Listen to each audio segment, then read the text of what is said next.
Haleluya. Haleluya. Puji Tuhan sekali lagi. Haleluya. Haleluya. Puji Tuhan. Salam sejahtera dalam kasih Tuhan Yesus Kristus. Selamat malam buat kita semua. Saya percaya kita malam hari ini kita senang di hadirat Tuhan. Amin.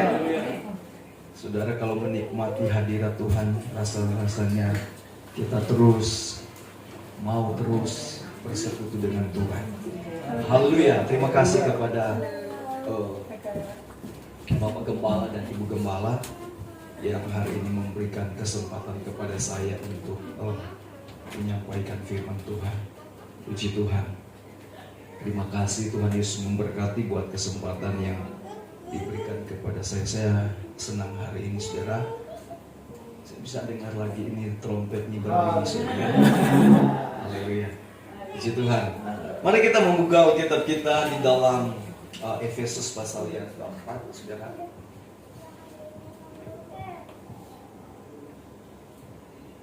Efesus pasal yang keempat, dari ayat yang ke-11 sampai ayat yang ke-16. Efesus pasal yang keempat, ayat yang ke-11 sampai ayat 16. Saya akan baca di dalam nama Tuhan Yesus Kristus.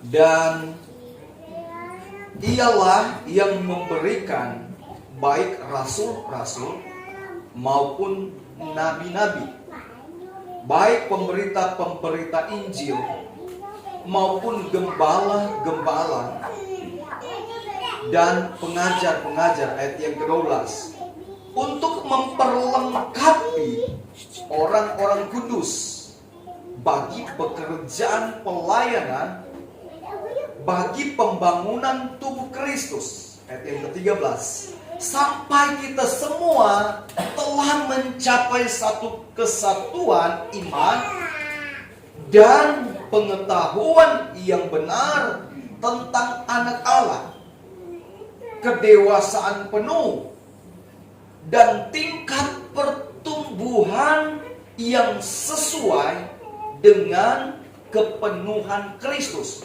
Ayat yang ke-14, sehingga kita bukan lagi anak-anak yang diombang-ambingkan oleh rupa-rupa angin pengajaran, oleh permainan palsu manusia dalam kelicikan mereka yang menyesatkan, tetapi dengan teguh berpegang kepada kebenaran di dalam kasih kita, bertumbuh di dalam segala hal ke arah Dia, Kristus, yang adalah kepala.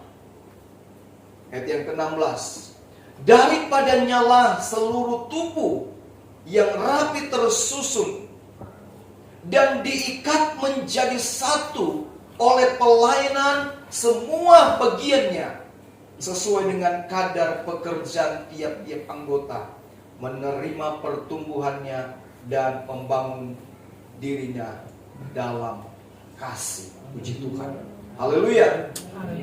Saudaraku yang saya kasih dalam Tuhan Yesus Kristus, malam hari ini saya ingin memberikan tema sharing khotbah saya pada malam hari ini, saudaraku, karena kita harus menyadari bahwa kita sedang ada di akhir zaman. Amin. Kita sedang hidup di ujung atau di penghujung dari zaman akhir itu, kata firman Tuhan.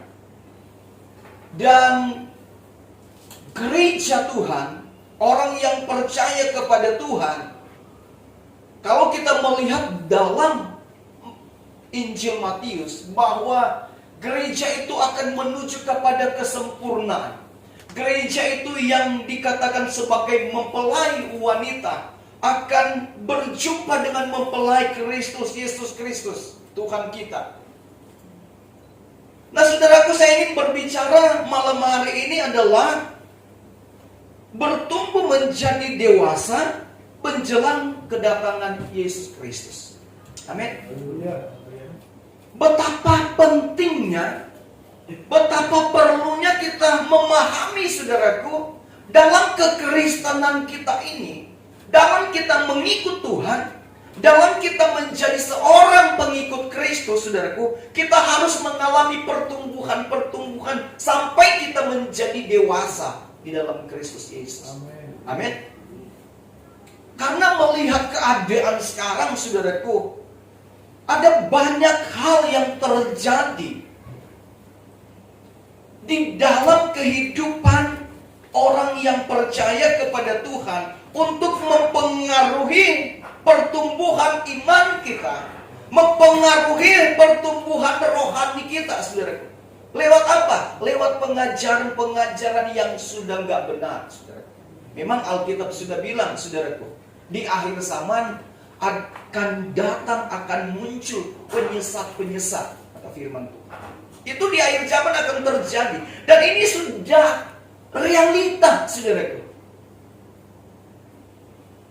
Orang yang tadinya, saudaraku, percaya kepada Yesus, sekarang dia berkata, saya lihat di beberapa media sosial, saudaraku, dia yang tadinya percaya menjadi anak Tuhan, saudaraku, tetapi dia tinggalkan Tuhan, dan pengakuan dia sekarang adalah, saya percaya, saya mengakui Yesus adalah Tuhan, tetapi saya tidak percaya. Sudah kenal siapa itu yang memberikan statement itu? Kan ada seorang perempuan, wanita yang saya lihat sebenarnya gagah dia, cuma saya lihat dia jadi jelek karena dia ngomong seperti itu. Pak Gembala rupanya tersenyum.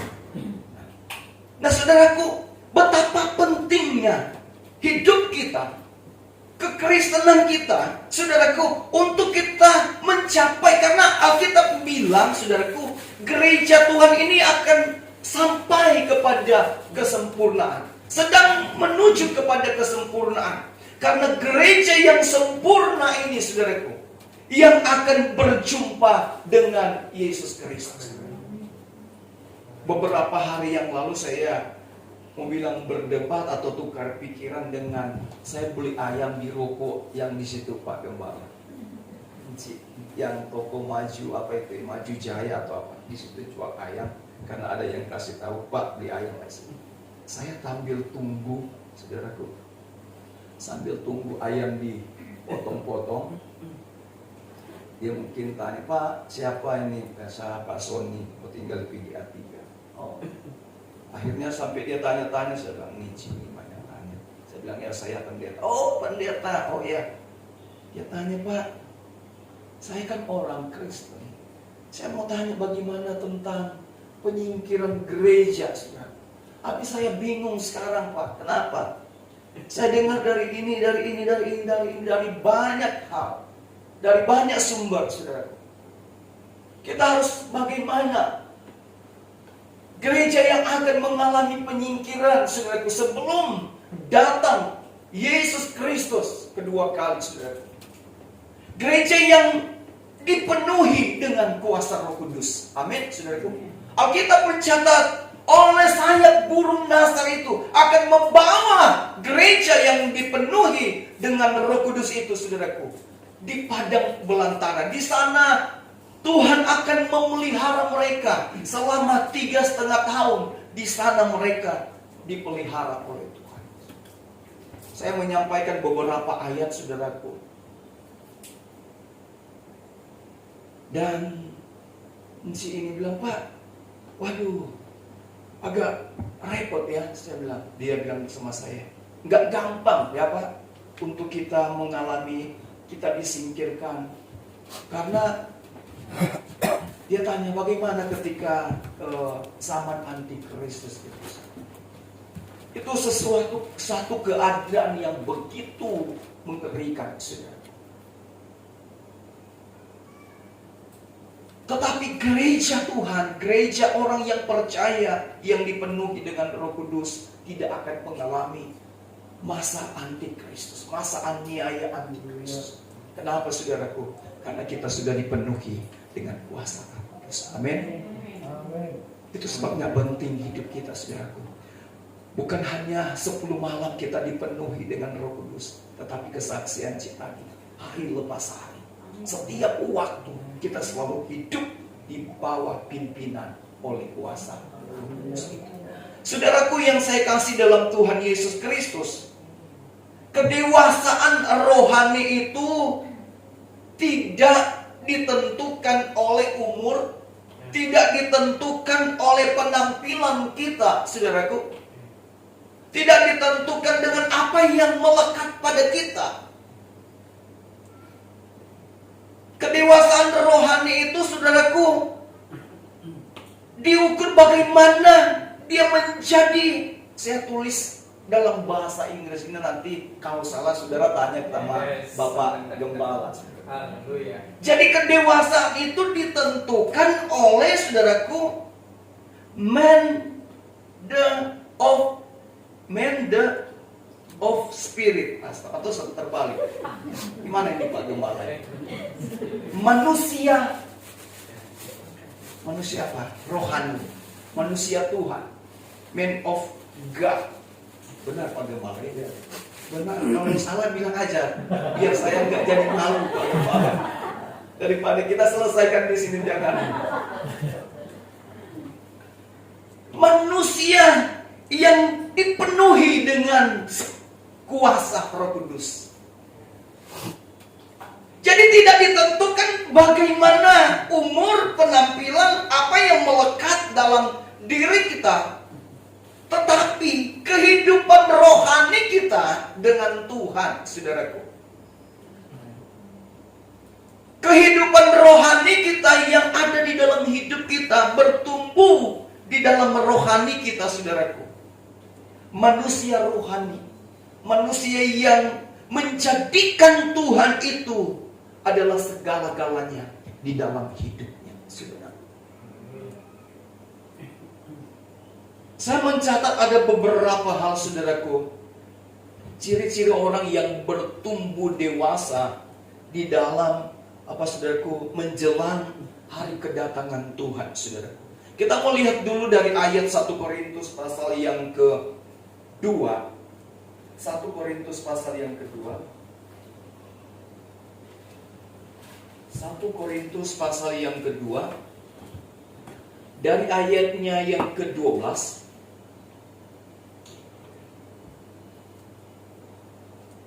1 Korintus pasal yang kedua, ayat yang ke-12. Begini bunyi firman Tuhan. Kita tidak menerima roh dunia, tetapi kita menerima roh yang berasal dari Allah. Amin. Kita menerima roh yang berasal dari Allah, bukan berasal dari dunia, kata firman Tuhan. Supaya kita tahu apa yang dikaruniakan Allah kepada kita. Dan karena kami menafsirkan hal-hal yang rohani kepada mereka yang mempunyai roh, kami berkata-kata tentang karunia-karunia Allah dengan perkataan-perkataan yang bukan diajarkan kepada kami oleh hikmat manusia, tetapi oleh roh itu. Tetapi manusia duniawi tidak menerima apa yang berasal dari roh Allah, karena hal itu baginya adalah suatu kebodohan dan ia tidak dapat memahaminya. Sebab hal itu hanya dapat dilihat secara rohani, dimengerti, dilihat, dipahami oleh secara rohani. Tetapi manusia rohani menilai segala sesuatu, tetapi ia sendiri tidak dinilai oleh orang lain. Ayat yang ke-16. Sebab siapa yang mengetahui pikiran Tuhan sehingga ia dapat menasihati dia, tetapi kami memiliki pikiran Kristus. Nah, saudaraku, dari ayat-ayat ini, saudaraku, saya menemukan bahwa orang yang bertumbuh menjadi dewasa, rohani mereka menjadi dewasa, saudaraku, adalah orang-orang dalam ayat yang ke-12, adalah orang-orang yang mengerti, orang-orang yang memahami tentang hal-hal yang rohani. Amin. Hal-hal yang rohani, hal-hal yang bersifat dari ilahi, saudaraku. Hal-hal yang datang dari Tuhan, saudaraku. Hal-hal yang ditentukan oleh Tuhan untuk kita lakukan, untuk kita perbuat dalam hidup ini. Sehingga kelak Tuhan datang pada kali yang kedua, kita hidup menjadi orang yang dewasa, orang yang terus bertumbuh di dalam Tuhan, sampai kita mencapai kesempurnaan sebagai gereja, orang yang percaya kepada Tuhan. Amin. Jadi orang yang dewasa, orang yang bertumbuh dewasa dalam rohani menjelang kedatangan Tuhan adalah orang-orang yang mengerti, yang memahami tentang hal-hal yang rohani. Saudara bisa memikirkan dalam pikiranmu, saudaraku, hal-hal rohani apakah, saudaraku, yang saudara terus perbuat di dalam hidupmu, di dalam perjalanan hidupmu, di dalam perjalanan kekristenanmu, saudaraku. Karena ada banyak orang yang kelihatan rohani tetapi tidak bertumbuh dalam rohaninya, saudara. Amin. Karena jelas sekali dalam kitab Efesus tadi, saudaraku, bagaimana Paulus menuliskan bagaimana 5 jabatan untuk memperlengkapi gereja, saudaraku. Di antaranya ada Bapak Gembala, saudara, dan saya, saudara, sebagai gembala. Fungsinya apa, saudaraku? Kehadiran kita sebagai gembala, saudara, untuk memperlengkapi gereja Tuhan, jemaat Tuhan, saudara. Amin. Menasihati jemaat Tuhan. Kalau sudah salah, gembala nggak akan rela, saudaraku. Kalau lihat jemaat sudah bengkok nggak diluruskan, kita yang disalahkan, saudaraku. Benar apa betul, saudara? Menasehati. Ketika jemaat mulai lemah, kita datang, ayo semangat, semangat. Amin. Itulah kita sebagai gembala, saudara, sebagai hamba Tuhan. Bahkan kadang nggak salah dijadikan salah, saudaraku. Waduh, wah dasar gembala itu. Tapi nggak apa-apa ya, siapa suruh jadi gembala ya.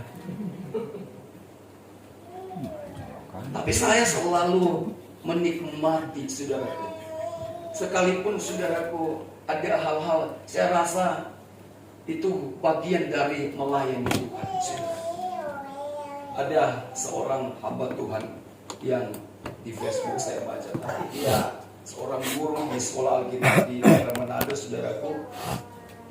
Dan di Facebook, namanya di Facebook, saudaraku, di grup-grup, saudaraku, ya siapa aja bisa komen, saudara. Apalagi yang di grup GPTI rumahku atau, jadi kadang di grup itu, saudaraku, rupanya ada juga yang bukan dari Kristen, yang diterima dijadikan anggota situ. Nah, pendeta ini, saudaraku, saya lihat statusnya tadi, waduh, dia bilang apa? Orang yang ngomong itu tentang pendeta itu, saudaraku, dia bilang apa? Dasar pendeta, muka-muka bani. Waduh, saya lihat, wah, saya komen di bawah, biasa itu. Dia ngomongin seperti itu, saudaraku, di media sosial, dikatain seperti itu, saudaraku. Tetapi, saudaraku, itulah kehidupan kita, saudaraku, dalam melayani Tuhan, saudara. Ada banyak tantangan, ada banyak pergumulan. Tetapi, saudaraku, itu tidak membuat kita, saudaraku, untuk berhenti, untuk tidak memperhatikan pelayanan, saudaraku.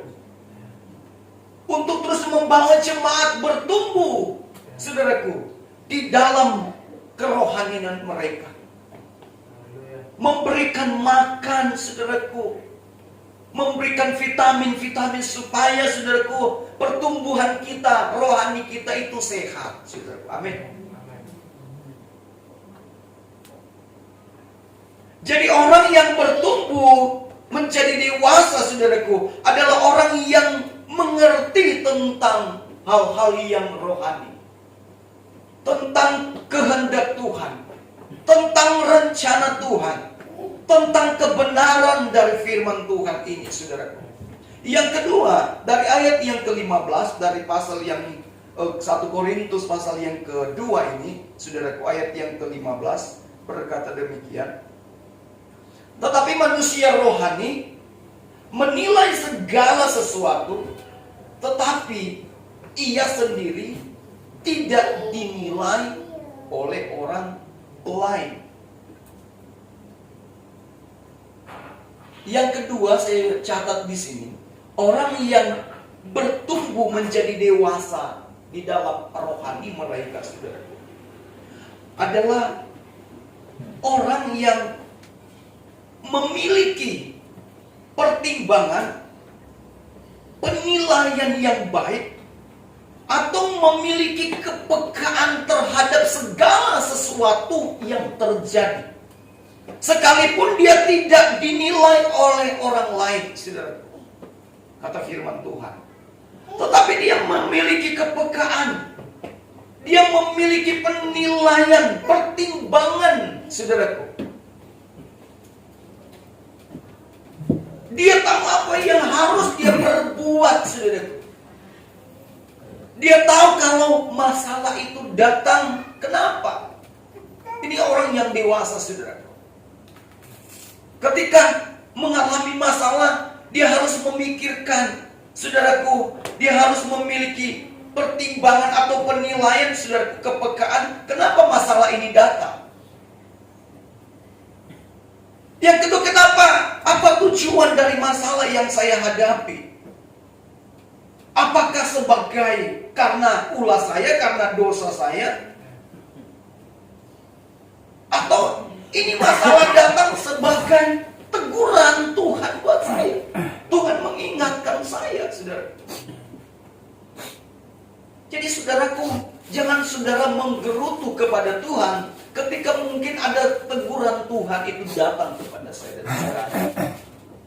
Teguran Tuhan itu, saudaraku, lewat Bapak Gembala, lewat hamba-hamba Tuhan, menasehati kita, memberitahukan kepada kita, you sudah mulai salah, you mulai tidak setia. Jangan kita menyalahkan orang lain, saudaraku. Padahal tujuannya, saudaraku, untuk membawa kembali kita, saudaraku, untuk kita terus bertumbuh di dalam Tuhan, untuk kita tetap memiliki kerohanian yang mantap di dalam Tuhan, saudaraku. Amin. Amin. Karena jujur, saudaraku, nggak semua orang suka ditegur. Benar atau betul? 1-2 kali oke. 3 kali, siapa sih mau tegur-tegur? Saudaraku, saya mau katakan bahwa apapun nasihat firman Tuhan, saudara harus menerima. Amin, saudara. Kadang daging ini mau berontak, saudara. Kadang kita berkata, enggak enak ketika teguran firman Tuhan itu keras. Saya punya istri, saudaraku, satu saudaraku. Saya punya istri ini, kalau khotbah, saudaraku, waduh, dia seperti pegang palu ya. Kata, saya kadang, waduh, sudah kamu tahu fungsi palu kan? Diketuk satu. Tapi saya tinggal berdoa, Tuhan Yesus, biar Tuhan yang menjamah. Dan mereka senang, enjoy, saudara. Mereka menerima kebenaran ini, saudaraku. Saya tanya, Ma, kenapa keras firman Tuhan hari ini? Itu firman Tuhan. Dia ngomong ke saya. Jadi jangan protes-protes, saudaraku. Gak apa-apa ya saya bilang protes-protes, karena ada yang suka protes, saudaraku. Saya pernah melayani, saudaraku, di satu tempat. Selesai khotbah, jemaat yang lain udah pulang. Ada ibu, saudaraku. Saya biasalah kalau pulang kan, terakhir salaman. Salaman. Saya pikir ibu ini sudah terakhir salaman. ada amplopnya. Waduh, saya bilang, Pak, dia bilang, Pak, oh saya mau ngomong sesuatu. Waduh, di situ bilang, Pak, harusnya Bapak kalau khotbah nggak boleh begitu. Waduh dia. Saya bilang, saya sedikit berdebat dengan dia. Saya bilang, alasannya, dasarnya apa, Bu? Saudara? Memang firman Tuhan waktu itu mungkin terlalu saudara? Saya bilang, Ibu jangan tersinggung. Kalau firman ini yang saya sampaikan firman Tuhan, bukan logika saya, bukan pikiran saya, bukan kemauan saya, tetapi ini firman Tuhan. Tujuan firman Tuhan ini untuk merubah Ibu. Ibu harus menerima, saya bilang. Ibu harus bersyukur. Karena mungkin orang lain gak bisa tegur Ibu, sungkan dengan Ibu, saya bilang. Tetapi lewat firman yang disampaikan, artinya Ibu itu Tuhan masih sayang. Tuhan masih mengasihi Ibu. Jadi Tuhan datang lewat teguran firman Tuhan itu lewat saya. Oh gitu ya, gitu ya Pak. Oh iya. Oh iya. Makasih Pak ya. Ya udah, silakan pulang Bu. Daripada saya mau tunggu dia mau balik bawa sesuatu dan. Jadi saudaraku yang saya kasih dalam Tuhan, kita harus memiliki kedewasaan yang penuh dalam kehidupan kita. Kerohanian kita harus menjadi dewasa, saudaraku. Harus terus bertumbuh, saudaraku. Yang ketiga, saudaraku, yang saya catat, saudaraku, dalam catatan saya, kenapa kita harus bertumbuh. Jadi, saudaraku, ayat yang ke-16 berkata demikian. Sebab siapa yang mengetahui pikiran Tuhan, sehingga ia dapat menasehati dia. Tetapi kami memiliki pikiran Kristus. Nah, saudaraku, yang ketiga di sini adalah memiliki pikiran Kristus. Memiliki pikiran Kristus itu adalah hasil dari kepercayaan kita kepada Kristus. Amin. Hasil dari kita menerima kebenaran Allah, sehingga kita memiliki pikiran Kristus. Apa yang ada dalam pikiran Kristus? Supaya semua orang itu diselamatkan. Amin. Supaya kita hidup berkenan kepada Allah, saudara. Supaya kita semua masuk surga. Amin. Jadi saudaraku yang saya kasih dalam Tuhan Yesus Kristus, aneh rasanya saudaraku. Kalau kita ini sudah menjadi milik Kristus, saudaraku. Lantas kita, saudaraku, kita memiliki pikiran Kristus, tetapi kita masih mengandalkan logika pikiran kita, kehebatan kita. Seharusnya, saudaraku, orang yang memiliki pikiran Kristus selalu mengandalkan Kristus Yesus dalam setiap aspek hidupnya. Ini yang harus kita renungkan, saudara-saudara, sebagai gereja Tuhan, sebagai orang yang percaya kepada Tuhan. Kita mau tetap setia kepada Tuhan. Biarlah setiap waktu, setiap saat, saudaraku, kita minta supaya Tuhan memberikan pengertian-pengertian kepada saya dan saudara. Saudaraku, Tuhan memberikan kekuatan lewat Roh Kudus di dalam kehidupan saya dan saudara. Karena apa, saudaraku? Tidak mudah, saudaraku. Orang untuk mempertahankan kekristenan di hari-hari ini. Orang untuk tetap setia kepada Tuhan. Orang untuk terus bertumbuh dan bertumbuh sampai menjadi gereja yang sempurna, itu tidak mudah, saudara. Tetapi hari ini, saudaraku, biarlah kita tetap memiliki pengertian tentang kehendak Tuhan, tentang rencana Tuhan di dalam setiap kehidupan saya dan saudara. Apa yang kita alami, pergumulan masalah yang datang di dalam hidup kita, biar kita mau mengerti tujuan Tuhan mengizinkan masalah itu datang dalam kehidupan saya dan saudara. Tujuan Roh Kudus membawa Yesus kepada padang gurun, saudaraku. Kita lihat, saudaraku. Tujuan Allah membawa. Siapa itu yang di dapur api? Sadrak, Mesak, dan Abednego. Benar? Tujuan Allah mengizinkan Paulus ada di penjara, saudaraku. Mereka tidak melihat bahwa masalah yang terjadi ini untuk membinasakan mereka. Tetapi mereka menilai masalah yang terjadi ini bahwa Tuhan punya rencana. Tuhan punya rencana. Daud, ketika Tuhan tegur dia, saudaraku,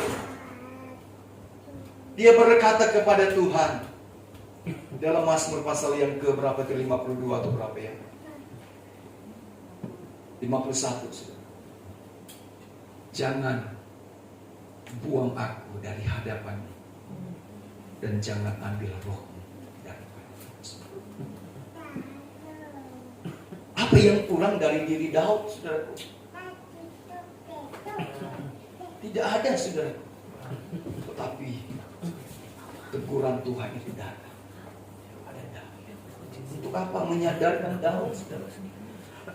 You harus bertobat. You harus tinggalkan ini. You harus tinggalkan dosa-dosa. Inilah tujuan Tuhan, saudara. Jangan saudara mengeluh dengan apa yang sedang saudara umur hari-hari. Tetapi bersyukur bahwa Tuhan sedang memproses engkau menjadi orang-orang yang dewasa di dalam Kristus Yesus. Kita menyanyi pujian yang berkata, "Ku mau hidup seperti